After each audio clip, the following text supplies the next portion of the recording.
সবাই রাজনৈতিক দলগুলোকে নাকে দড়ি দিয়ে ঘোরানো হচ্ছে। এটা খুব ভালো করে মানুষ বোঝে। আমার মনে হয় ছাত্ররা হয়তো বুঝতে পারছে না, ওরা বিদ্রোহী, ওরা বিপ্লবী, ওরা বিজয়ী, ওদের বিজয়কে ম্লান করে দেওয়ার জন্য এগুলো হচ্ছে। এই সুশীল সমাজের ধান্দাবাজির জন্য 53 বছরে আমরা সুশীল নামদারি, সংবিধান রচয়িতা, অমুক ভালো, তমুক ভালো, এটা ভালো শিক্ষক, ম্যাক্সিমাম ধান্দাবাজ, তাদের পেছনের স্টোরিতে যান। আহমদ সফার ওই কথাটা প্রযোজ্য। সেই কথাটা হচ্ছে যে এদের কথা শুনলে স্বাধীনতা আসতো না এবং কথা শুনলে স্বাধীনতা থাকবে না। শুনুন, প্রাধিকার হচ্ছে গণতন্ত্র, গণতন্ত্রে ফেরত যেতে হবে। এই 1 বছরের ম্যান্ডেট কে দিয়েছে? জনতার ম্যান্ডেট বলে পৃথিবীতে কোনো পলিটিক্যাল সায়েন্সে কোনো শব্দ নাই। এইসব অনেক হয়েছে, ছাত্রদের মাথা খাওয়া হয়েছে, জামাতকে কোলে নেওয়া হয়েছে, অথচ এই সুশীলদের অনেকে সারা জীবন বিলিয়ে দিয়েছে জামাতকে ধ্বংস করার জন্য। এইসব ধান্দা একে একে সবই প্রকাশিত হবে। হয়তো ভদ্রতার খাতিরে অনেকে আর কিছু বলছে না, কিন্তু এর মানে নয় যে এ কথা বলা হবে না। যতই ইস্যু ক্রিয়েট করা হোক, যত ধরনের মব, আমি মনে করি না যে এগুলো নিয়ে খুব বড় মাপে, কারণ একটা সমাজ যেখানে মানুষ চিন্তা করে, কথা বলে, সেখানে অনেক বিতর্ক হবে। বাট এই নয়েজটাকে যেসব উপদেষ্টা অথবা যারা জুলাইয়ের সেন্টিমেন্টের অ্যাগেনস্টে গিয়ে, জুলাইয়ের সেন্টিমেন্ট হচ্ছে সিস্টেমে ফেরত আসা, সেখানে যদি নিয়মিত নির্বাচন দিত তাহলে জুলাই কখনো হতো না। সেখানে যদি খুন না করতো কখনো জুলাই হতো না। এবং ভবিষ্যতে আমাদের এত চিন্তা করার দরকার নাই। আপনি তো সংস্কার শেষ করে বিদেশ, আমার মতো লন্ডনে আমেরিকায় চলে যাবেন, সংস্কারের কুফল অথবা আপনার সংস্কারের রূপ ধরে একবার আমরা 15 বছর দিল্লির কাছে বর্গাতে চলে গেলাম। আর এইবারের যে অসংখ্য সংস্কার নিয়ে বসেছেন, এটা আমাদেরকে কার পায়ের কাছে কত বছরের জন্য আটলান্টিকের ওই পাড়ের কাছে বর্গা দিয়ে যায় কিনা তা কিন্তু ভয়াবহ পরিস্থিতি নিয়ে আসতে পারে। আমার মনে হয় যেটা প্রাধিকার হচ্ছে গণতন্ত্র। নির্বাচন কার দরকারে যাবে? বিএনপি কোনো পার্টি কোনো দিন আওয়ামী লীগ নিষিদ্ধের দাবি করেছে বলে আমি শুনিনি। আওয়ামী লীগ নিজেকে নিষিদ্ধ করেছেন। এই যে আওয়ামী লীগ কোথায়? আওয়ামী লীগকে নিয়ে এত চিন্তিত যে সুশীল সমাজ অথবা কোনো রাজনৈতিক দল, কী কারণে? আমার মনে হয় লাইনে আসা দরকার, খুব বেশি ব্যক্তি স্বার্থ এবং গোষ্ঠী স্বার্থে, এবং একটা নিউজ পেপার কেন্দ্রিক ভালো মানুষের খোঁজে, সাদা মানুষের খোঁজের গোষ্ঠী। এই গোষ্ঠীর কবল থেকে ডক্টর ইউনূসের সরকার যদি বেরোতে না পারে, তাহলে ডক্টর ইউনূস স্যার আপনি চালিয়ে যান। আপনি হাতির পিঠ থেকে কীভাবে নামবেন? খুবই সহজ এবং খুবই জটিল কথা হচ্ছে, রাষ্ট্র রাজনৈতিক মেশিনারি চালানো যায় কিন্তু নামা যায় না। ব্যারিস্টার রবিন ফারহান, অনুষ্ঠান শেষ পর্যায়ে আমরা নির্বাচন ইস্যুতে কথা বলছি, তো অংশগ্রহণ মূলক নির্বাচনের কথা বলা হচ্ছিল। এই যে আলোচনা এখন যা হলো তাতে অংশগ্রহণমূলক নির্বাচনটা আসলে একটু বুঝতে চাই আপনার কাছে। এইটা আসলে আমাদেরও প্রশ্ন, বিকজ রাজনীতির মাঠে অনেক রকম কথা আছে। ডক্টর জাহিদ যেটা বললেন যে আওয়ামী লীগকে একটা মাফিয়া গোষ্ঠী হিসেবে ধরে সেটার কোনো পলিটিক্যাল আইডেন্টিটি আছে বলে কেউ কেউ স্বীকার করতে রাজি নন। আবার আরেক দল বলছে যে আওয়ামী লীগ তো অ্যাটলিস্ট 30% ভোট তাদের আছে। এটা কেউ বলবেন 20%, ডক্টর জাহিদ বলছেন 20%, কেউ মনে করেন 30%, কেউ মনে করেন even more than that. We do not know, because আমাদের 15 বছর কোনো ইলেকশন হয় নাই, so we do not know the exact date. আবার 53 বছরের যেই ধারাবাহিক ভোটের হিসাব সেটা ধরলে আমি 30 ধরলাম। তো তাহলে আপনি আসলে 6 কোটি 7 কোটি মানুষকে ভোটের মাঠের বাইরে রেখে আপনি যে নির্বাচনটি করবেন সেটাকে অনেকেই অংশগ্রহণমূলক নাও বলতে পারে। এটা তো এই বিতর্ক থাকবেই, এটাকে অনেকে অংশগ্রহণমূলক বলবে না, এবং সমাজে এই নানান মত আসবে। বিএনপি কিন্তু শুরু থেকে একটা কথা বলেছে যে কাগজে কলমের কোনো রাজনৈতিক দলকে নিষিদ্ধ করাতে বিএনপি বিশ্বাস করে না। মুসলিম লীগ মারা গেছে, মুসলিম লীগকে কি কাগজে কলমে নিষিদ্ধ করে মারতে হয়েছে? কিংবা ধরুন এখন জামাত মহাদাপটে রাজনীতি করছে, জামাতকে কি আমরা এই অভ্যুত্থানের 4 দিন আগে কাগজে কলমে নিষিদ্ধ হতে দেখি নাই? সুতরাং কাগজে কলমে নিষিদ্ধ করে যেমন কাউকে হত্যা করা যায় না, শেষ করা যায় না, তেমনি আবার কাগজে কলমে না লিখেও অনেকে তার নিজস্ব কর্মকাণ্ড দ্বারা নিষিদ্ধ হতে থাকে। যে কথাটি ভাই বলছিলেন আমি তার সঙ্গে পুরোপুরি একমত যে সিস্টেমকে সিস্টেমের জায়গায় আনার জন্যই এই অভ্যুত্থান। কিন্তু কি দেখলাম আমরা? ফ্রাস্ট্রেশনের সবচেয়ে বড় জায়গাটা কোনটা? আমরা দেখলাম কোনো জায়গাতেই সিস্টেম কাজ করছে না। 10 মাসে যদি ডক্টর মোহাম্মদ ইউনূস সিস্টেমের মধ্যে বাংলাদেশটাকে আনতে পারতেন, যেটাকে হাসিনা ডিরেইল করে দিয়ে গেছে, তাহলেই আমরা বলতে পারতাম সবচেয়ে বড় সংস্কার ডক্টর মোহাম্মদ ইউনূসের হাত দিয়েই হয়েছে। উনি দেশটাকে একটা সিস্টেমের মধ্যে আনতে পেরেছেন। উল্টো আমরা দেখলাম দেশটা একটা আদিম গোষ্ঠী সমাজের মতো হয়ে গেল। ধরুন গতকালকে বাংলাদেশ ব্যাংকের একটা সার্কুলার নিয়ে ভয়াবহ আলোচনা হইল না? পরে সেটা মানে এটা কি অ্যাডহক বেসিসে আপনি দেশ চালান? মানে দেশটা কি অ্যাডহক বেসিসে চলছে? না, For God's sake? ফেসবুক দেখে চালায়, ফেসবুকে Facebook ফেসবুক দেখে আচ্ছা, ফেসবুক টক শো এগুলো দেখে দেশ চলে, ফাইন। দেখুন সরকার রেসপন্স করছে। দেখুন এই যে অ্যাডহক বেসিসে দেশ চলে, এইটার মধ্যে আপনি লক্ষ্য করবেন যে অ্যাডহক ডিসিশনগুলা সেগুলো কিভাবে ইন্ডিকেট করে বাংলাদেশে একটা এক্সট্রিমিস্টদের ভয়াবহ উত্থান। দেখুন, আমি একটা পলিটিক্যাল পার্টি করি, এখানে অনেকেই আছেন ভিন্ন ভিন্ন পলিটিক্যাল পার্টির সমর্থক, কেউ কেউ আছেন কর্মী না হয়ে আরো অনেক বেশি সমর্থক, তারা হয়তো ওভাবে ভাববেন না, কিন্তু সাধারণ মানুষ বলে একটা বিষয় আছে, যারা হয়তো 91-তে বিএনপিকে ভোট দিছে, 96-তে গিয়ে আওয়ামী লীগকে ভোট দিছে, 2001-এ আবার গিয়ে বিএনপিকে ভোট দিছে, 8-এ গিয়ে আবার আওয়ামী লীগকে ভোট দিছে। তারাই কিন্তু রিয়েল ডিসিশন মেকার, তারাই কিন্তু সুইং ভোটাররাই ঠিক করে কি হতে যাচ্ছে বাংলাদেশে বা যে কোনো দেশে ইলেকশনে, তাদের একটা খুব বড় স্টেক আছে।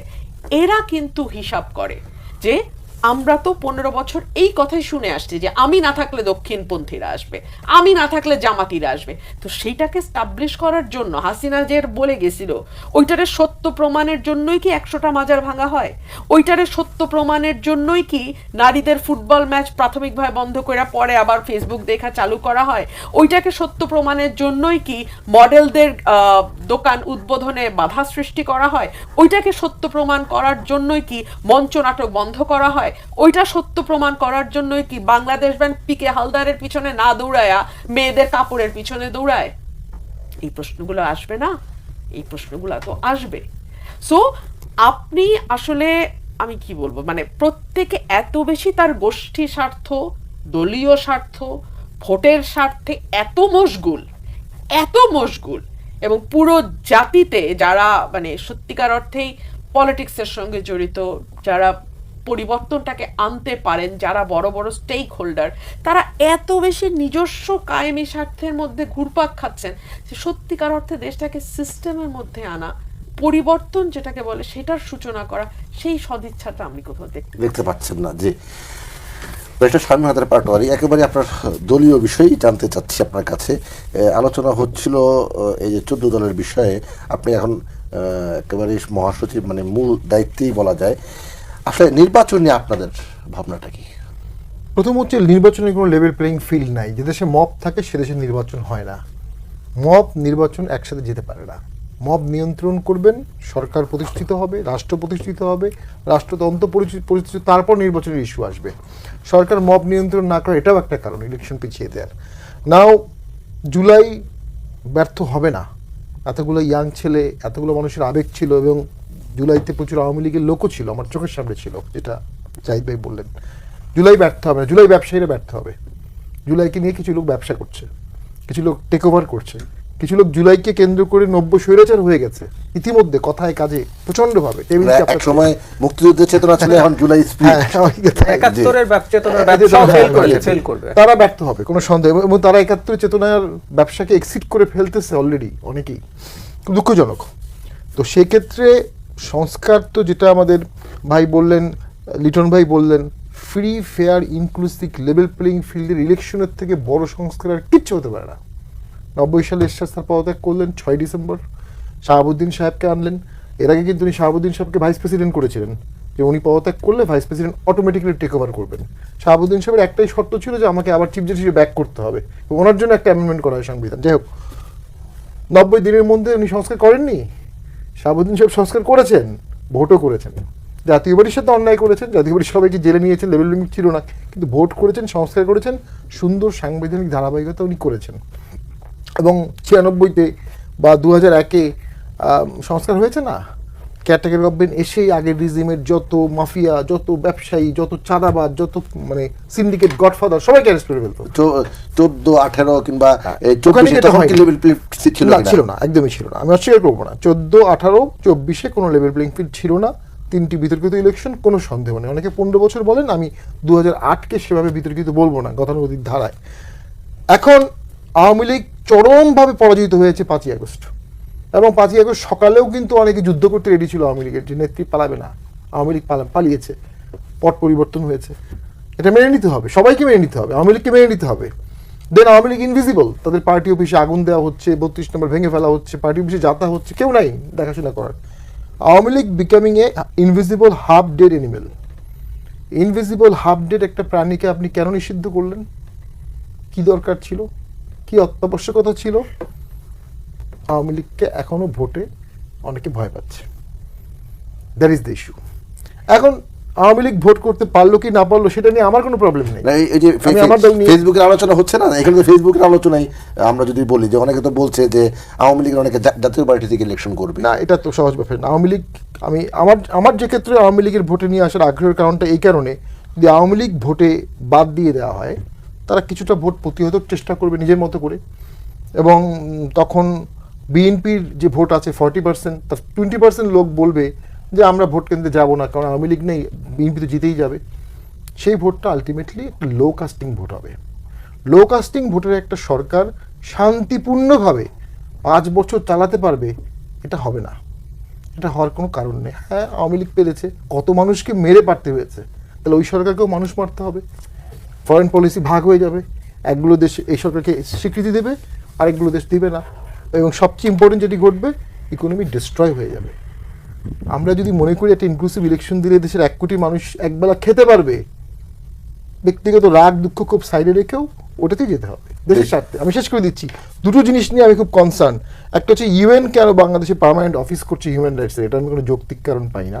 আরেকটা হচ্ছে আমি পত্রিকায় দেখলাম, ফেসবুকে দেখলাম জি, জি, ফেসবুক। যে নন ডিসক্লোজার একটি এগ্রিমেন্ট নাকি ইউএস এর সাথে বাংলাদেশের হয়েছে বা হতে যাচ্ছে, যেখানে বলা আছে সেই এগ্রিমেন্টের কাজ নিয়ে কোথাও কিছু বলা যাবে না। আমাদের সংবিধানে স্পষ্ট বলা আছে অল ফরেন ট্রিটি পার্লামেন্টে লে ডাউন করে দেওয়া হবে। যদি রাষ্ট্রীয় স্বার্থ থাকে তাহলে কিন্তু সিক্রেট সেশন হবে, সেটার জন্য কিন্তু করতে হবে। লাস্ট কথা বলি, সরকারের ভেতর সরকার, মাননীয় চিফ অ্যাডভাইজার আমাদের খুবই শ্রদ্ধাভাজন ইউনূস স্যার, উনি হঠাৎ করে ত্রাণ চাইলেন। যারা অগ্নিদগ্ধ হয়ে এই মাইলস্টোনকে মার, তাদের জন্য ত্রাণ তহবিল ত্রাণ দেন, আর কিছুদিন পরে আবার ত্রাণটা বাদ দিয়ে দিলেন, 3-4 ঘন্টা পরে ওই পোস্ট বাদ দিয়ে দিলেন। ওনার ফেসবুক অ্যাকাউন্ট কে চালায়?